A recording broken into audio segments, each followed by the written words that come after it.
सत्यमेव जयते।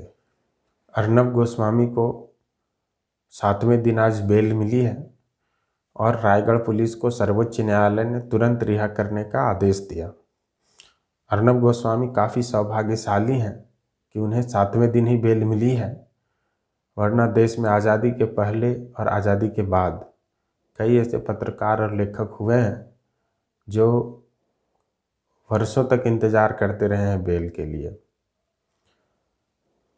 आज़ादी के पहले अंग्रेज़ों ने उन्हें जेल में रखा, पर आज़ादी के बाद कांग्रेस का इतिहास सबसे ज़्यादा काला है।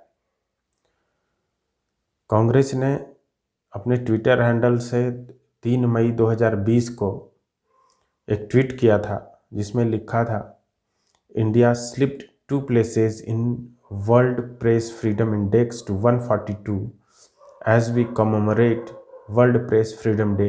We must remember that the BJP is hell-bent on destroying this 4th pillar of democracy and we should not let that happen. ये राजनीतिक पार्टियां सिर्फ दूसरे के घर में झांकती है, अपना इतिहास कभी नहीं देखती। इन्हें देखना चाहिए, तब देश में शायद कुछ सुधार हो। सुप्रीम कोर्ट ने अपने जजमेंट में 9वें पैरा में लिखा है, We are of the considered view that the High Court was in error in rejecting the application for the grant of interim bail. यहाँ पे इन्होंने एरर शब्द का प्रयोग किया है, लेकिन जो भी हो उन्हें बेल मिल गई है। लेकिन हम कांग्रेस की बात करते हैं कि कांग्रेस का इतिहास कैसा रहा है फ्रीडम ऑफ प्रेस पे या फ्रीडम ऑफ स्पीच पे।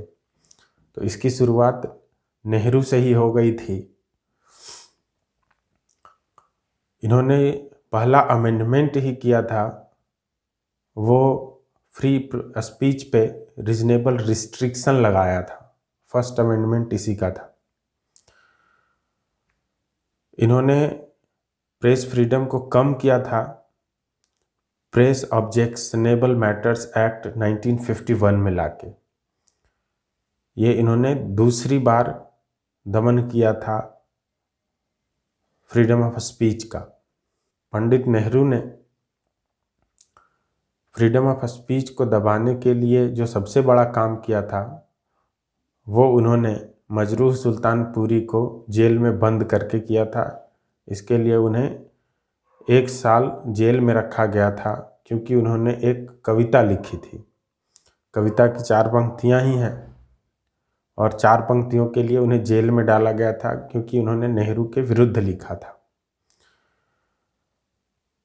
पंक्तियां हैं, मन में जहर डॉलर के बसा के फिरती है भारत की अहिंसा, खादी के केंचुले को पहनकर ये केंचुले लहराने न पाए, अमन का झंडा इस धरती पर किसने कहा लहराने न पाए, ये भी कोई हिटलर का है चेला, मार लो साथ जाने न पाए, कॉमनवेल्थ का दास है नेहरू, मार ले साथी जाने न पाए। इस कविता के लिए उन्हें जेल में रखा गया था। 1951 में दिल्ली के चीफ कमिश्नर ने आरएसएस के मुखपत्र ऑर्गेनाइजर को east Punjab public safety act का हवाला देते हुए इसके विरुद्ध कार्रवाई की थी, और इस ऑर्डर में कहा गया था कि इस न्यूज़पेपर में जितने भी आर्टिकल, न्यूज़, कार्टून, एनालिसिस या पिक्चर जो भी छपेंगे, वो स्क्रूटनी के थ्रू पब्लिश किए जाएंगे। जवाहरलाल नेहरू ने टाइम्स ऑफ इंडिया में एक कॉलम लिखते थे, एडी गोरवाला विवेक नाम से, जिसे कंटिन्यू किया गया था क्योंकि ये कांग्रेस का क्रिटिसाइज करती थी। नेहरू के शासनकाल में कांग्रेस ने क्रॉसरोड्स मैगजीन को बैन किया था, जिसे सुप्रीम कोर्ट ने इलीगल बताया था। इसके बाद नेहरू ने 4th कॉन्स्टिट्यूशनल अमेंडमेंट करके इसे बाईपास किया था, इस जजमेंट को। इंदिरा गांधी की तो बात ही नहीं कर सकते, क्योंकि इंदिरा गांधी ने इमरजेंसी लागू करके जो किया है वो पूरा देश जानता है। 1980 में कांग्रेस ने अजय मित्रा, सिंहभूम एकता के एडिटर को और समता के एडिटर गुरुशरण को अरेस्ट किया था।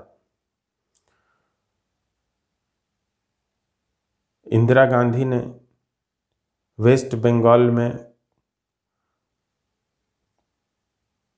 3000 दर्पण, बांग्लादेश और सत्ययुगी के प्रतियों को जलाया था। ये इंदिरा गांधी ने खुद से नहीं जलाया था, जबकि उनके समर्थकों ने जलाया था।